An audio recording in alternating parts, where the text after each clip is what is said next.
Welcome back to Building a Better Shooter, and today we have a pretty spicy, somewhat controversial episode.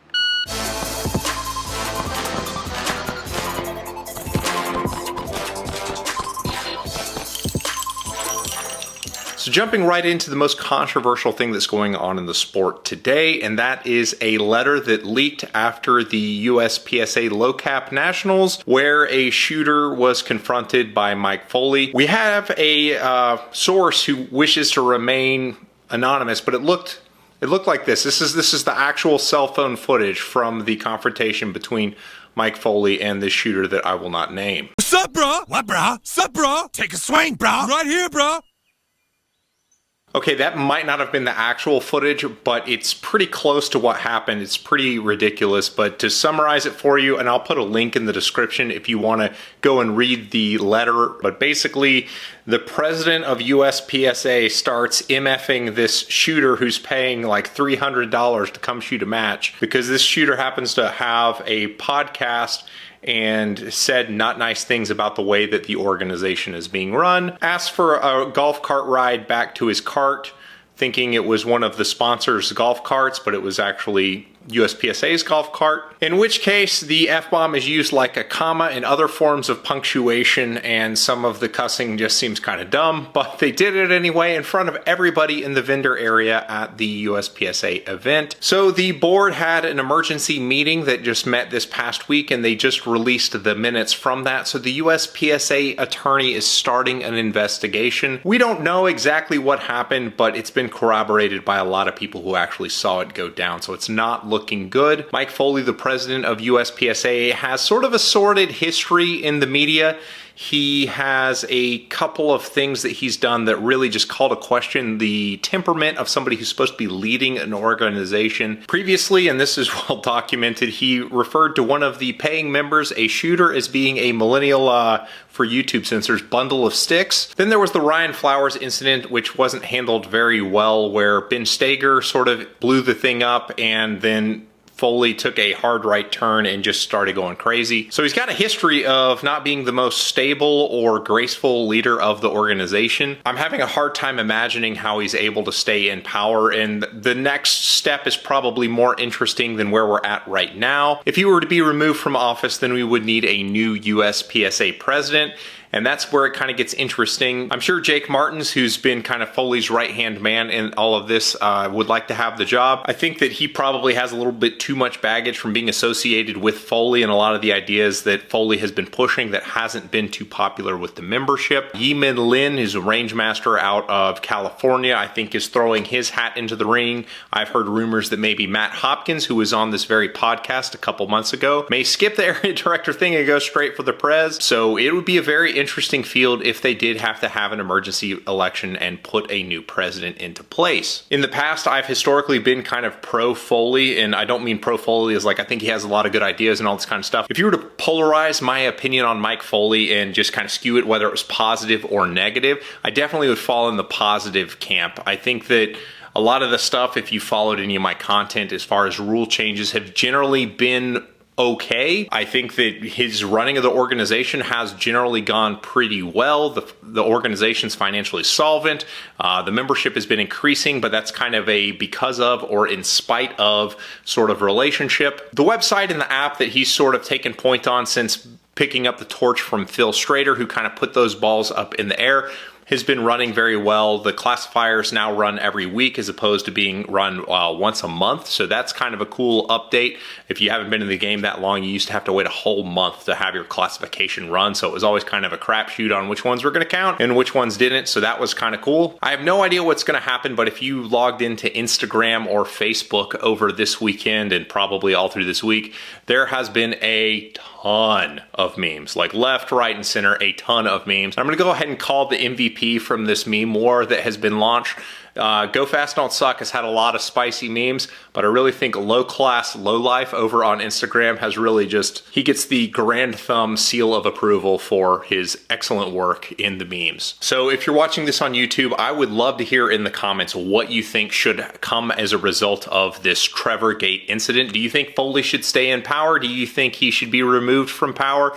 Who do you think should come in to replace him? Do you think Trevor handled it correctly? Like, I'd love to see more discussion about this, so that's exactly what comment sections are for. So jump down there and let me know your thoughts, because I am legitimately curious what people think about this, because it is a wild situation. So jumping back to what I normally like to lead off with, which is kind of the progress in my update as becoming a new budding open shooter aimed at the 2021 Nationals. So first weekend in May, I was at the Double Tap Championship and I competed in Open Division. I ended up finishing, I think it was 8th at 92%, and that could have been much higher if I didn't learn the hard lesson of, if you operate a gun that runs at kind of the ragged edge of performance in a dusty, windy environment like we have in North Texas, then you need to use a dust cover on your gun. And I say that not as like, oh, well, it's 2011 and Open Guns Jam. Like, yes, they all do. But on the squad that I was on, it wasn't just the 2011 pattern pistols that had issues, but all of the 2011 guns that had like a bunch of slide cuts, let a bunch of dust in. And towards the end of the day, after you've been on the range for like 6 hours, that was a lot of dust that had gotten into the gun, because open guns generate so much crud from all the powder in the cases. So you're kind of getting it from both ways, the dust getting blown into the gun, as well as sort of the dirt that sort of builds up from shooting a bunch of rounds. So I had a double feed, which cost me about 8 seconds on a stage, and that was good for about 60 match points, which was, I think, 4% on my overall finish it would have been. So all in all, I can't really be too upset with how the finish went. If you've seen the match video, it's one of the better videos that I've put up as far as like looking like a good fast shooter. Like, I was very impressed when I was editing my own match videos. Like, this guy looks like he can really shoot. So that's the first time in a long time where I've looked at my own match video and actually felt really good about it. Obviously, the performance wasn't flawless. I need to nail my reloads better. And luckily, I saw the video posted over on the Atlas Gunworks YouTube channel of a private consultation between Charlie Perez and Mark. I don't know who Mark is necessarily, but he had Charlie Perez give him sort of a one-on-one Zoom sort of lesson, and he gets into how he does his reloads in that video. And Charlie Perez, also a big guy like myself, his biomechanics are very similar to mine, and when he broke it down, my reloads are spicy. They are spicier than they have ever been now, and it's all thanks to Charlie Perez. So thank you, Charlie, for that. I was so moved from the book last month and seeing this video that he's going to actually be on the podcast here. It's who I interviewed for this week, and he gave me a lecture on how to not suck with the pistol and the 5 things that you can be doing. So look forward to that. There is a lot of gold. I have listened to it a few times myself already, and I will probably listen to it again in the car because he's just so full of knowledge. So if you want to hear Charlie in the full unedited podcast, there's a link in the description to where it's posted on my Patreon. Just because of the nature of YouTube and how it is, like, I can't post the whole thing because it's terrible for click-through rate and retention and all the stuff that matters for a YouTube channel. But I did distill it down for you guys. So we'll just kind of pivot straight into that with the Charlie Perez interview. So if you're not familiar with Charlie, Charlie has been a Grandmaster in USPSA for over 10 years. So he's been a Grandmaster longer than most people have been shooting the game. And of that 10 years, he's been teaching for the past 8 or 9 years. And so he's really developed a good system. He communicates in such a way that the principles he's describing, I really pick them up for my style of learning. He's a very good teacher.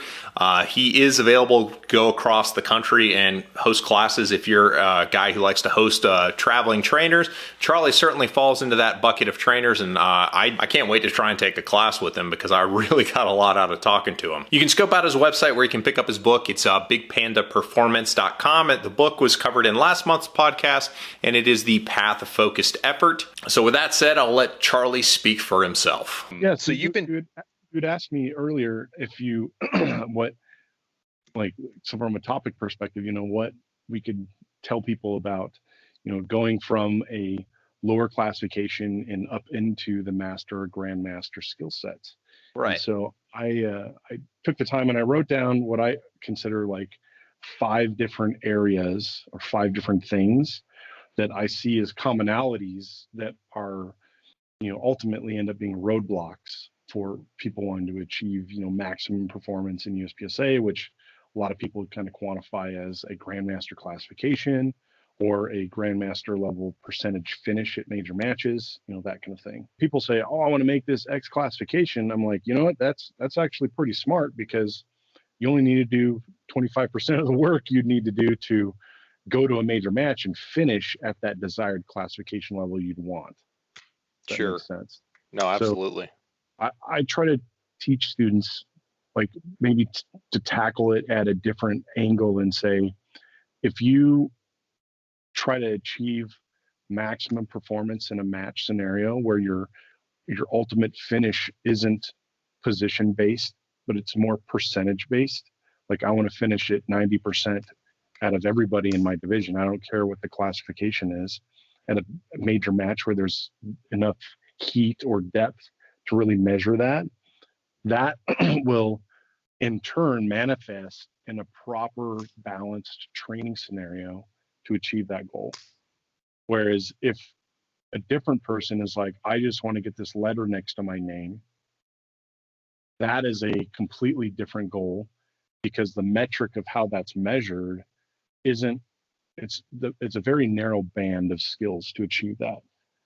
And some people may take offense to that, but I think that it's much easier for people to achieve a GM classification than it is to perform at a GM level at a major match. Like, I like to tell, like, I myself went through this arc of performance where I went from unclassified to grandmaster in 18 months.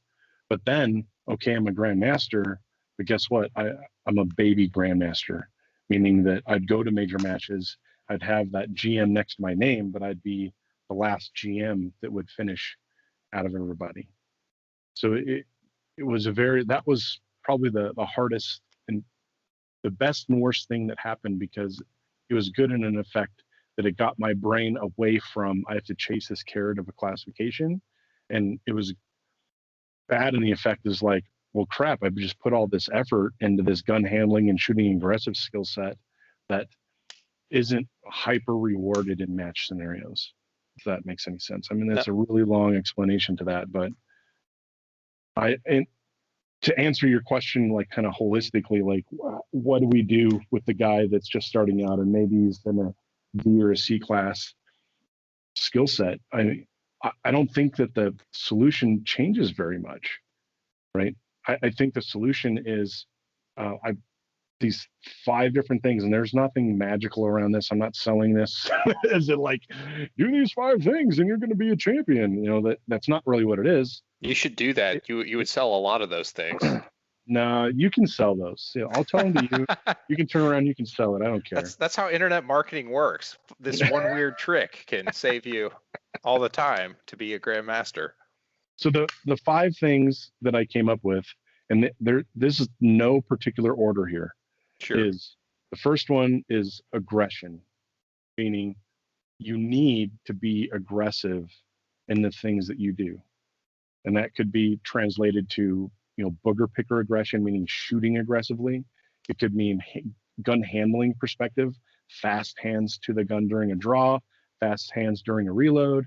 And it also translates to fast feet, meaning you should be running when you actually have to run, instead of this weird half effort type of jog walk that a lot of people end up doing when they're supposed to be running, or physical movement aggression in transitions, all that kind of stuff. Aggression is super important, right? And that's a huge component that I see a lot of students are missing, because they don't do stuff aggressively in their daily life. Like, if they were to execute or deploy an aggressive movement, it's usually in response to an abnormal event, such as, oh, I'm dropping my keys and I'm going to catch them, or I'm slipping on some ice and I'm going to catch myself. Like, that's the easiest way I can kind of correlate the magnitude of aggression that we need, is that immediate, no thought involved hand movement, body movement, eye movement. We need to be super aggressive in all the things that we do after the buzzer goes off. And the problem with that predominantly is that you have hobbyists, and that's what I would say that 99.9% of the people playing this game are. They're hobbyists that live their day every life. They live every day of their life in a non-aggressive manner, right? They don't ever do anything aggressive, and then somehow they're going to magically turn this on match day and be aggressive. That doesn't work. So you need to build processes in your everyday life that has you doing aggressive things, right? And it could be as simple as just looking around at different stuff, moving your eyes aggressively, picking things to look at aggressively, picking, dry fire wise, just pointing your hands aggressively between two different things. Just that kind of stuff. The more that you can integrate that on a daily basis, the more that becomes normal, so that when the buzzer goes off, you can deploy aggressive stuff. So that's the first thing, that if people really embrace, I need to be aggressive in all the stuff that I do, they're going to be rewarded by that in many different aspects of the shooting game. And the biggest correlation that I've seen in a lot of students in my own learning is that it's actually very difficult to do something with a very high level of aggression, but do another correlating thing without aggression. Does it make sense? No, So it does. I like to call it like aggression breeds aggression. So like this is a very Charlie thing, a tool that I use in matches, is that if I'm exiting a position with a drop step and a reload at the same time, for all that stuff to happen at the proper aggression rate, all I have to do is tell myself, smash your support hand down to that magazine as hard as you can. I don't have to think about my foot speed or my aggressive, like launching out of the position or any of that, because the trigger of smash the mag translates into everything else happening at that same aggression level. So, and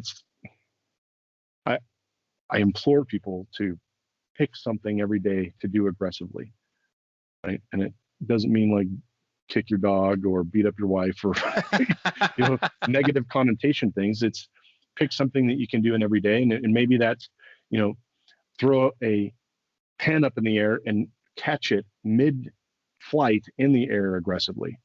Building, what do I need to actually move my appendages fast? That kind of stuff. Do you think that this is a problem for people of a different kind of stature? Because I'm 6'5", and because I have to manage my weight in space on a day-to-day basis in such a way that, like, if I move aggressively and it goes sideways, then that's a lot of momentum thrown into something. It's easy to break chairs and things like that. Because to your point, you exactly nailed it in my own development. Like, when this concept started, like, not in the level you just described, that was a really excellent explanation. But when this kind of registered on my radar and I started focusing on it, like, for me, it was something stupid as like, when you're walking to one place, don't just kind of start accelerating. Like, that first step, when you take a step in any direction, like, throw your feet as hard as you can to just get your momentum moving. And I started doing that just to kind of get used to that kind of fast acceleration. And it was, it's still a work in progress. This is relatively new to me, but my last match, I was moving around a lot better. I got a lot of comments from people saying, like, wow, the division really suits you. And I think it was because my movement was better than it's ever been. But so to answer your question, I think the answer is no, simply because if we're staging our body in a manner that promotes structure, and maybe structure and strength could be synonymous, right? If I have the proper structure, then the movement, the aggressive movement, usually ends up being very efficient, meaning very few shuffle steps, very little weight changing. Like, I have to, move weight from one side to the other, that kind of thing, because I'm in the proper shooting stance or in the proper width and depth of a crouch within the position, that kind of stuff. Like, I think that structure, the proper structure within your position rewards, your reward is free aggression, right? You can deploy a solid push as hard as you can to exit the position with a solid trailing leg push if you're in the proper structure, right? I gotcha. So, but the other part about it is that, yes, we all have our inherent, pluses and minuses around our physical build. Like, I'm a big guy too. I'm 6'4", right? I can move around aggressively. I can grip the gun really hard. When that stuff usually translates to, I can usually get away with shooting from a more unstructured stance or position, or reaching around weird stuff and still manage recoil properly. That's one of my benefits, right? Do I love low ports and getting in and out of very low positions? That's one of my detriments, right? The same thing could be said for the smaller statured guys that can scramble around stage very aggressively, very quickly, because they have 100 pounds less than me to haul around the stage. I like to call those guys, they have like bird bones, right? Because they're so light on their feet and they can move around physically. It takes them less pounds of effort to move their body from one place to the next to explode out of positions better. But that same shooter's losing some of the advantages I have of being able to shoot from more contorted positions, still maintain transition precision and recoil management and that kind of stuff. Like, too wrapped around the axle around specific shooters' styles instead of putting more effort into figuring out what is my style based on my body type. And if you wrap that around, let me use the proper structure, then you're going to be rewarded regardless of what your body build type is. That's interesting. So what's next on your list? What's the next one? So the next thing is gun handling, right? And this is an evil mistress of a lot of people's dry fire is almost exclusively gun handling stuff, meaning draws and reloads and that kind of thing. And that is if your target is, let me get a higher letter next to my name, you have to put a crap ton of training into gun handling, meaning you need to deploy aggressive, efficient hand movements that get the gun handling stuff done sooner, right? And the evil mistress part of it is that if you have the opportunity to track all the splits and transitions on a shot timer for every one of your stage runs, and then you cherry pick out the draw and the reloads, and you assign a time to that and say, oh, well, if I save 20% on both of those in an overall match performance, that is a drop in the bucket. Sure. Like, there's a lot of people that put an inordinate, unbalanced amount of training into their gun handling, thinking that that's going to magically fix all of their issues in a match when they invested all of this training time into, I would say, like maybe 1% match performance improvement, maybe. Sure. And that's if every stage had required a rock star draw that actually counted. So what is because you're an objective measurement kind of guy, what is a good enough draw and a good enough shot to shot reload on a 10-yard open target? So on a 10-yard open target, and once again, I'll probably get a bunch of hate on this. I would bet money on there have been plenty of national championships and world championships that have been won where there was never a sub-second draw or a sub-second reload. Never, by those winning contenders. I wouldn't be surprised at all. Now, does that mean that those contenders couldn't do those? They absolutely could. But are they going to risk doing that at that level of a match? Absolutely not. So what it really comes down to, so the question really is not what time could I do these things in a reasonable amount of time? Like, I would say, like I tell my own students, hey, if you can do a 10-yard A-zone hit reliably, meaning 10 times out of 10 in 1.1, and you can do a reload in 1.2, don't worry about that skill anymore. Because that is let me go win a world title skill.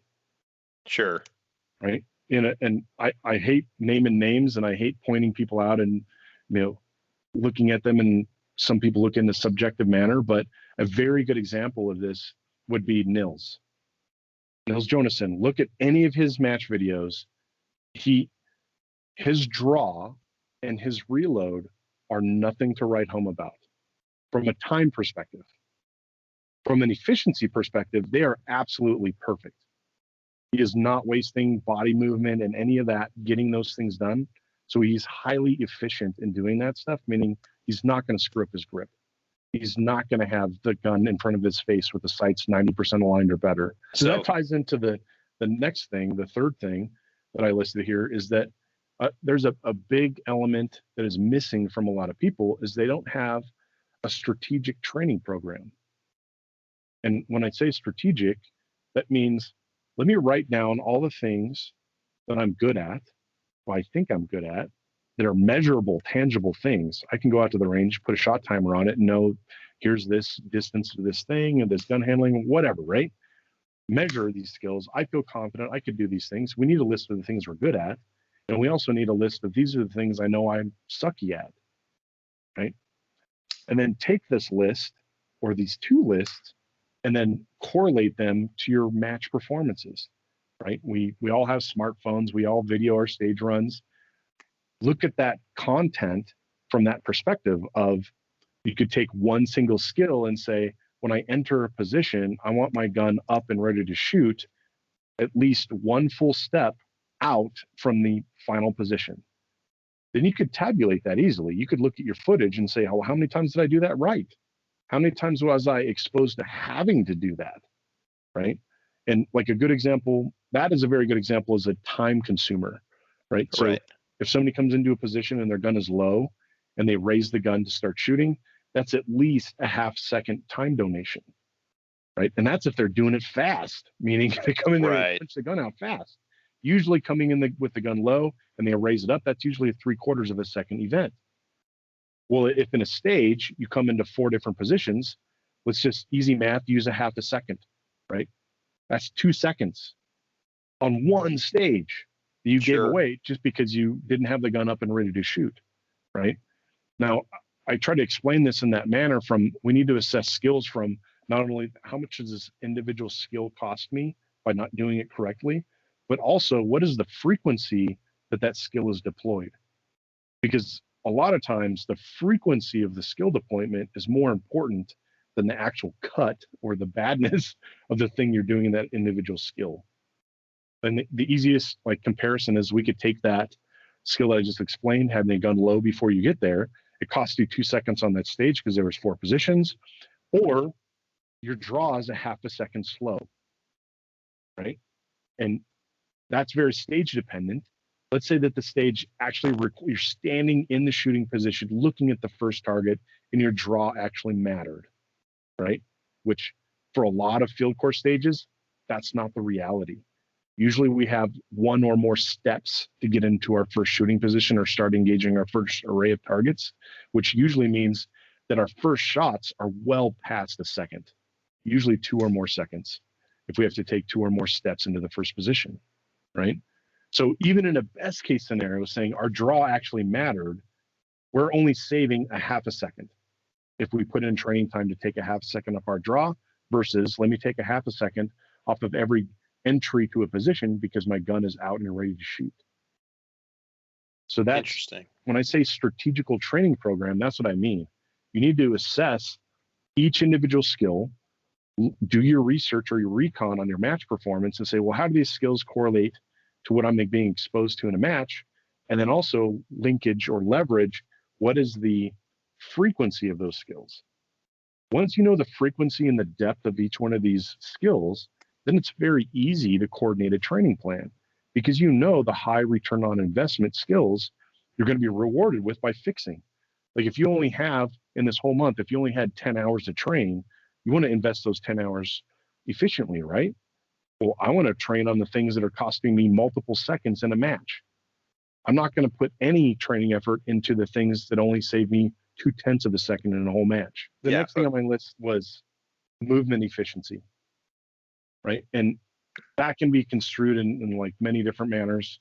But from a movement efficiency, meaning the easiest way to sum it up is whatever we get ourselves into, we have to get out of. So if you think about it from that super rudimentary perspective, that let me eliminate the things I have to get myself into, because the less I get into, the less I have to get out of, right? And I like to think about that from a perspective of efficient, like appendage placement and movement, right? Like you could think about that from a shooting position perspective. If you put yourself in the shooting perspective that requires a very wide cone of fire, meaning your array of targets is very wide, you don't put yourself in the proper stance, meaning wide and deep, then you're going to be shuffling around within the position to access all the targets.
The last one is match day mental management. Okay. And so like we've all seen the shooter that is a solid shooter has a train wreck on a stage, and then the rest of their match is a train wreck because their depth of perceived failure is so shallow that they feel like, oh, there's no coming back from this, like that kind of mentality, right? So, and that is very tied to distractions.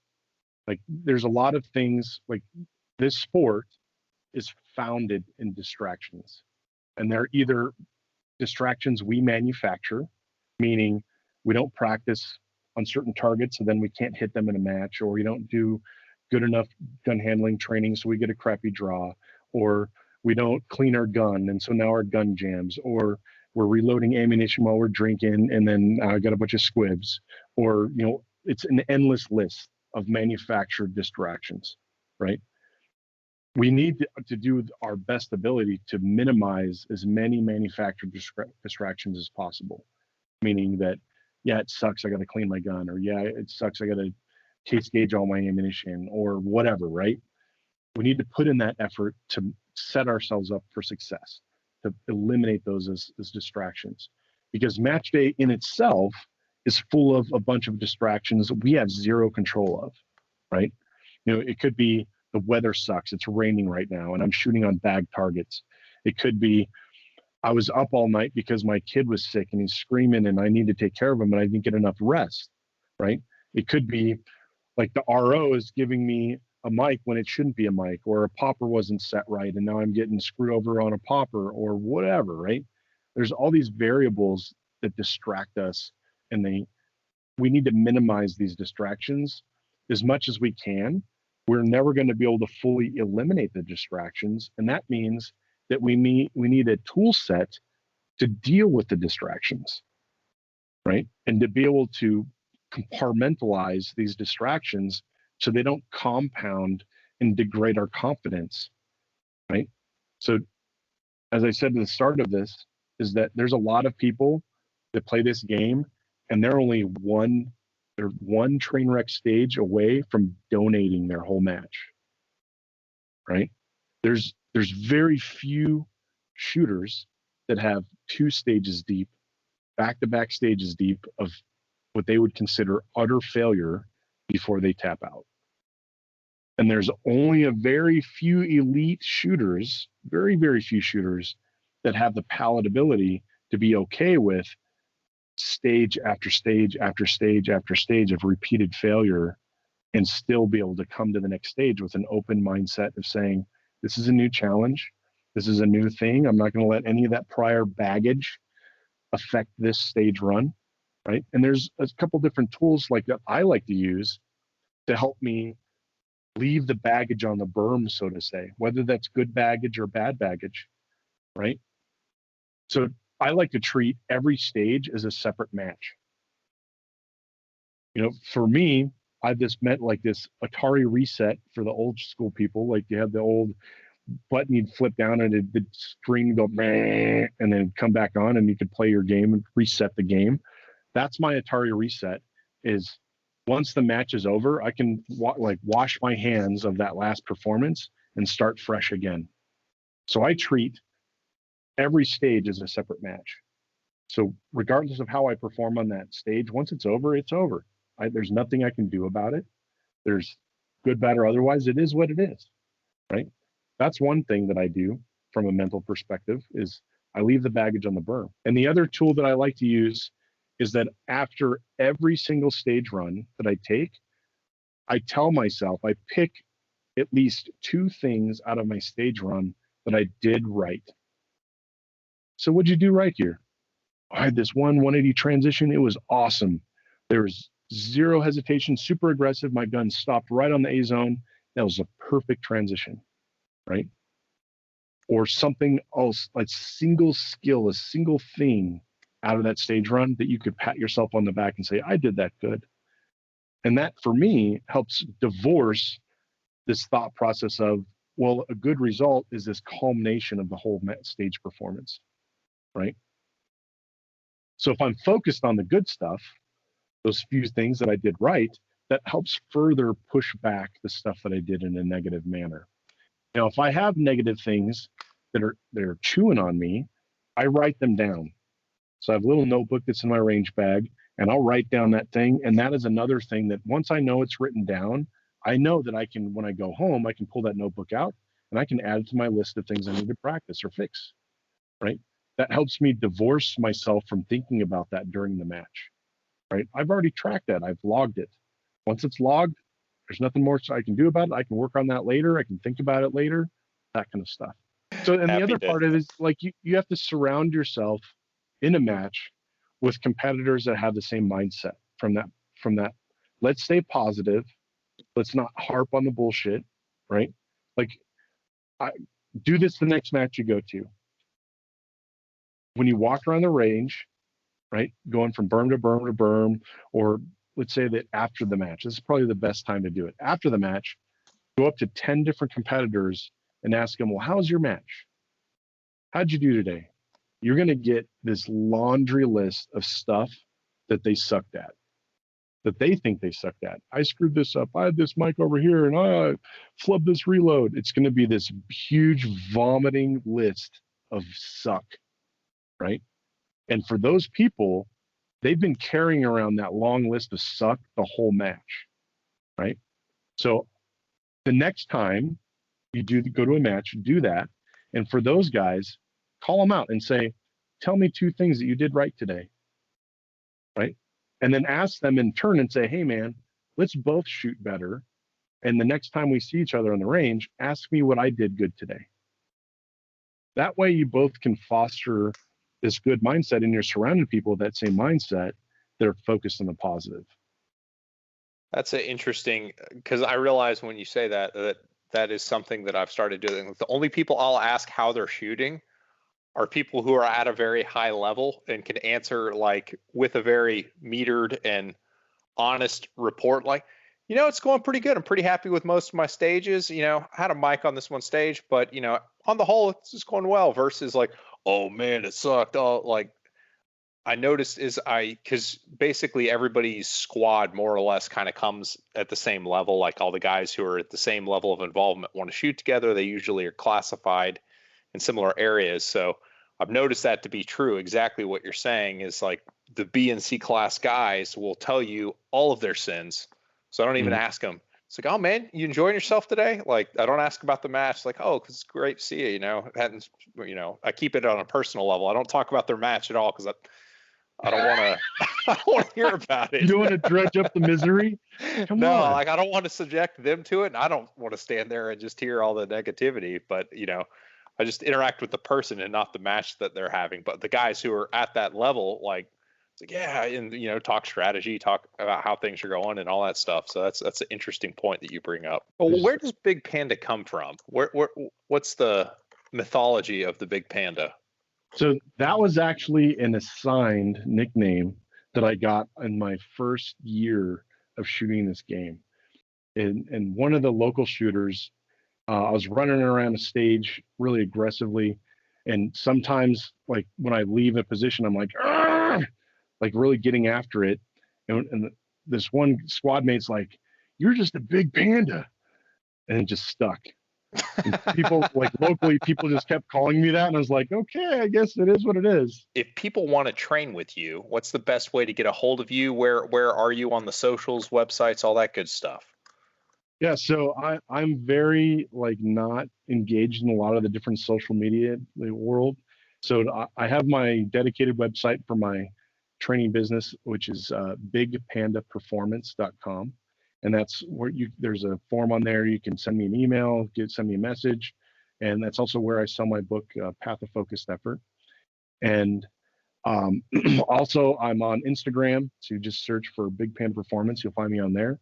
But that's pretty much, other than like the Brian Enos forum, I'll get on there, but I don't do the Facebooks and all that other stuff. So I hope you got as much out of that as I did. He really took a lot of concepts that kind of I already sort of began to understand and know and crystallized it down to a very concise message. So Charlie, thanks for coming on the podcast. I really enjoyed it, and I'm sure we'll be in touch. Moving on to the mini review. And for the people watching on YouTube, I'm not going to be able to hold this up the whole time because it is my range bag. And this is the Guga Ribas range backpack. A lot of people kind of come down in two sort of ways. There's the people who have the cart, and there's people who have the backpacks. And I was team cart for a long time, lugging that cart around behind me, and I thought it was basically the only way to do a match. But what I found with that is it takes forever to get it out of the car. It takes forever to get it into the car. If you're traveling to the match with other people in the car, which is always fun, then there's like not as much room because the cart takes up so darn much space in the back. And if you both have carts, there's like zero trunk space available. So I started looking at these range backpacks. And as I said, this is the Guga Ribas one. I think Double Alpha makes one as well. There's some off-brand ones as well, but I think those two are the ones to look at because the compartments are sized to the practical shooting type stuff. And so you can bring most everything that you need with you and almost nothing you don't. So with the Guga Ribas one, there are actually two sets of straps on the backpack. One can be used for like hanging your belt, like this is the Double Alpha belt that I'm testing for a video to come out next month. On one side, you've got two large pockets. I'm sure there's like a very specific use that Guga had in mind when he designed these. I think in the top one, I actually keep my holster shell. In the bottom one is where I keep my staples and extra pasters. Jumping over to the other side, they have a pocket that's like perfectly sized for my tape gun. So my tape gun lives in this pocket, or it could also be a staple gun that goes there. This is sort of my miscellaneous, like Loctite, all that sort of stuff. On the outside of it, there is this tearaway Velcro sort of patch. I think that's where first aid stuff is supposed to go, but I just use that for my tools. so nobody gets shot around me, because I have tools that works on guns, but no first aid stuff fast at hand. That's in the bottom of my range bag. Underneath the tearaway pouch is where you can kind of you can stuff like a rain jacket or a windbreaker if there's going to be some weather. At the very bottom of the backpack is where your ammo goes. So you can carry like 400 or 500 rounds depending on what round you shoot and how big your ammo boxes are. Getting into sort of the main body of the backpack, there is this little slot right here, which is perfect for a gun rug and getting your gun in there. Then inside the main body of the backpack, there's a bunch of slots for magazines. There's space for like longer tools. There's a zipper pocket. You can keep all of your like pro grip or whatever in there as well. And it really encourages you to basically just keep the essentials with you when you go to the range. Because I know when I had one of those gigantic like cross strap range bags, I carried a ton of crap that I never used. And the stuff that kind of sucks about the cart is if you just want to shortcut across some bad terrain at the range, trying to lug the cart behind you really sucks. Having the straps on your back, you feel like you're much more mobile. I will say there is a downside to the backpack other than you can't bring all your gear with you quite as much. And that's that when you actually go to take the backpack off when you're getting to the next bay, you do have to be cognizant of all the gear on your belt to make sure that you're not like knocking your gun out of the holster or anything like that.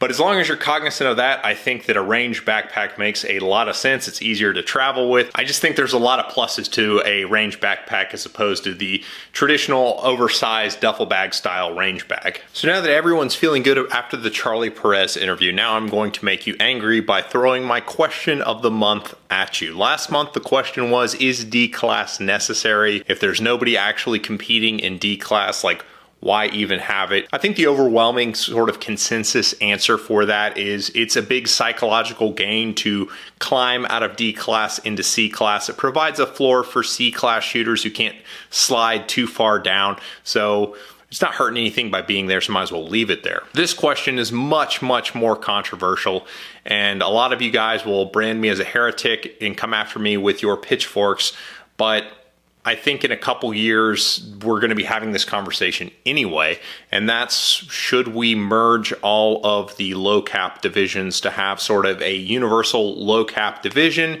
It can be a major and minor division, since production basically has limited rules now anyway in USPSA, and the numbers are shrinking so much. If you combine the numbers from production and single stack, that would be an absolutely immense division.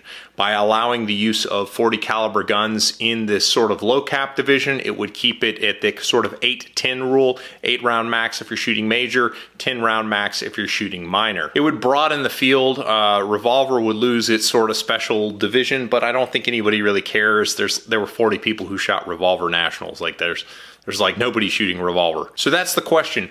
Does it make sense to merge all of the low cap divisions, keep it as a 10 round division for sort of low cap as opposed to production, and do it sort of that way as participation in the low cap divisions with iron sights starts to fade? Let me know in the comments what you think about that, and call me your favorite mean name. The most creative one will get mentioned in next month's podcast. So jumping back in on the match report, really the biggest match to talk about is Low Cap Nationals, and unfortunately the Trevorgate situation sort of sucked all the wind out of the other major story at Low Cap Nationals, and that is that JJ Ricasa came in second place to Nils Jonasson by less than 1 match point. Keep in mind, this is a 20-stage match with over 1,000 match points on the table, and that's less than 1 point. The difference between Nils and JJ was the difference between shooting a C and an A on one target.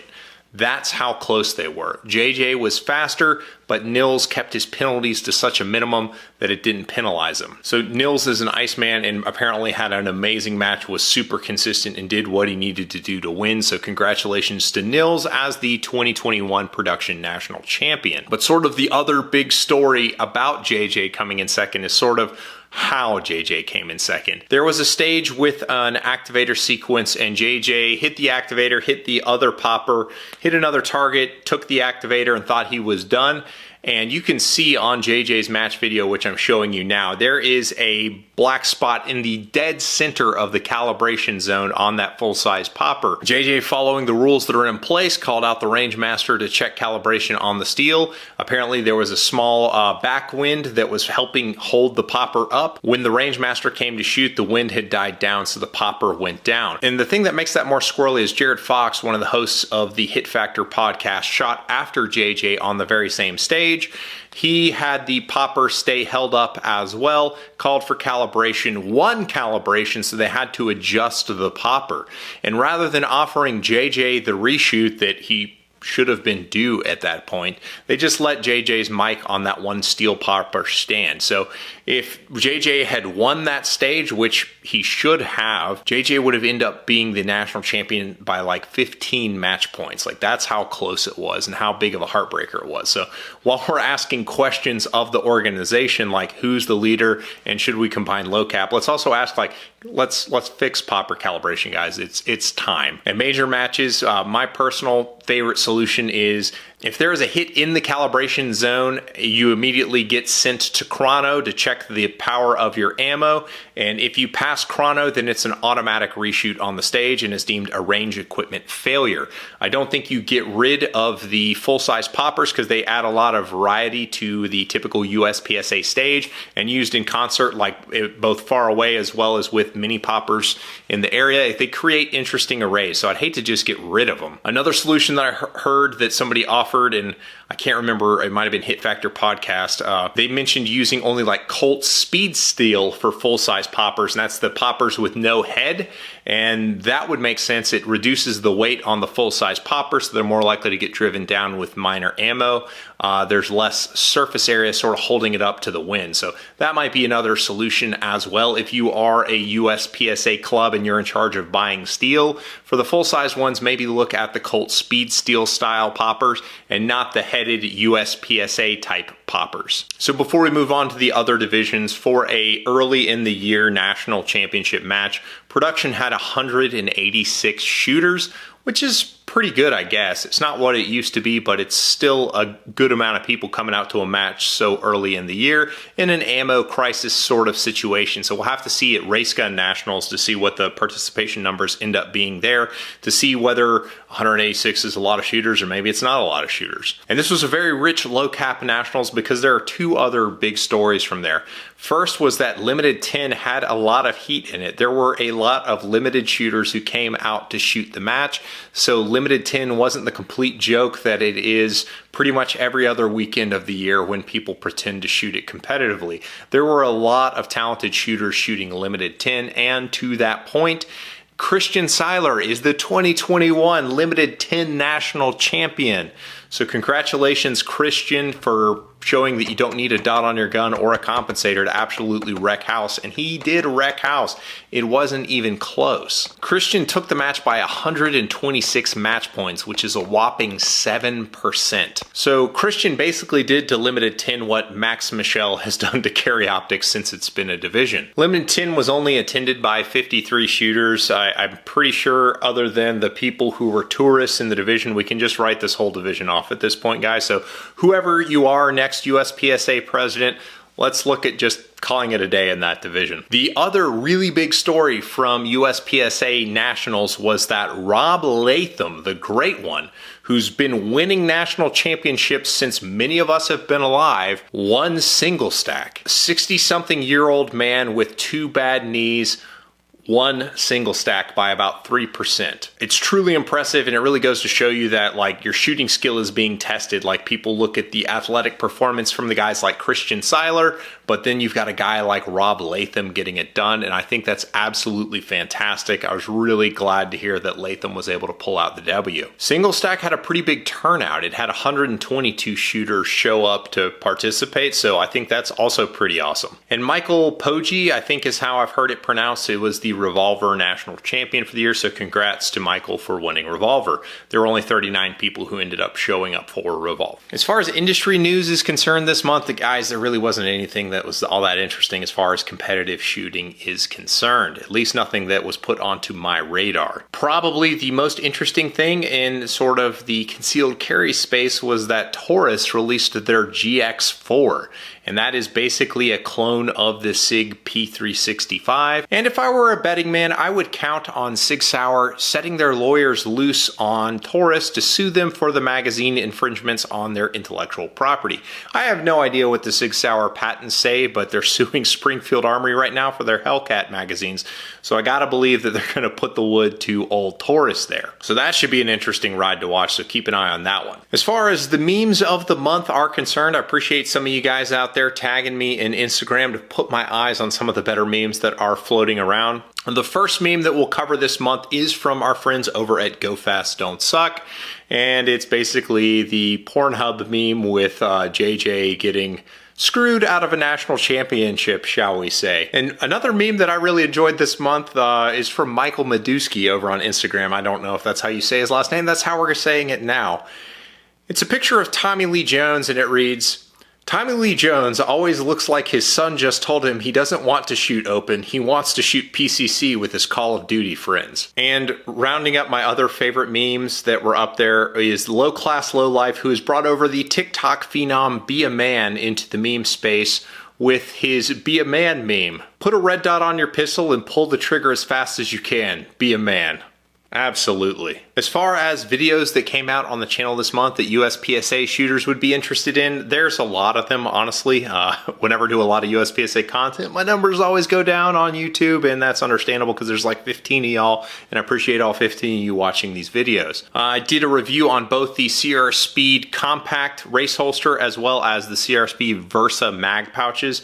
All the CR Speed gear is totally squared away. If you need locking race holsters or the mag pouches, they're a great source for it. Their designs are super simple and it's absolutely solid stuff. The other item that we got to test this month that is going to be of interest to you Glock guys is the Timney Alpha Glock trigger for the Gen 5.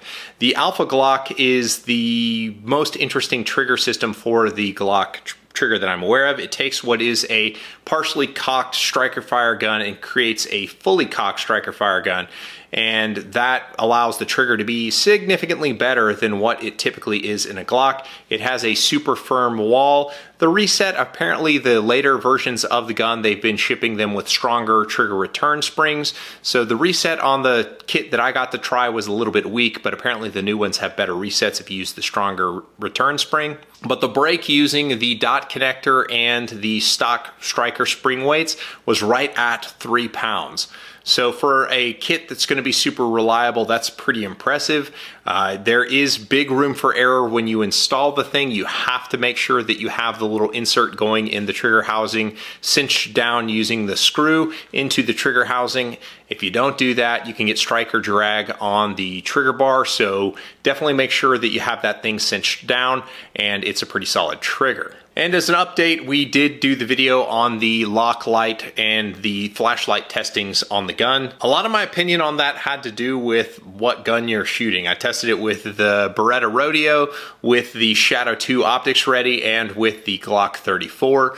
Predictably, the Glock benefited from having a lot more weight up in the dust cover. The Beretta became basically an open gun with the lock light on the rail. It was really big advantage there. The Shadow 2, I actually preferred using the brass grips from Lock Grips as opposed to just the brass light. And since I don't have a milled gun, I'm using the factory Optics Ready one. It was a bit of a challenge trying to make weight with the thing. So if I used the brass light and the brass grips, the gun was overweight. So whoever the next USPSA president is, because I have a carry optics gun that now can't make weight, you can just go ahead and mail me that GM card. And rounding out the USPSA content on the channel for the month was looking at a fake SRO. My buddy Will unfortunately got taken off of Amazon by a non-certified Trigicon store and bought a knockoff Chinesium SRO for like $500. And that really sucked, but you can look at the video and see what the fake SROs are starting to look like. Odds are if you spent that much money on yours, it's probably legit if it has sort of that rubberized coating over the aluminum. As always, guys, I appreciate you. If you could leave a note down in the comments what it is you'd like to talk about in next month's podcast, let me know and we can get something on the books. Throw out some options for people you'd like to see me interview and we can see if we can't get some of them lined up to be on the show as well. And as always, if you watch this long, there is a link to the flashlight video for lock grips, and there is a link to the CR Speed compact video. I appreciate you guys. I'll catch you on the next one. Thanks, guys.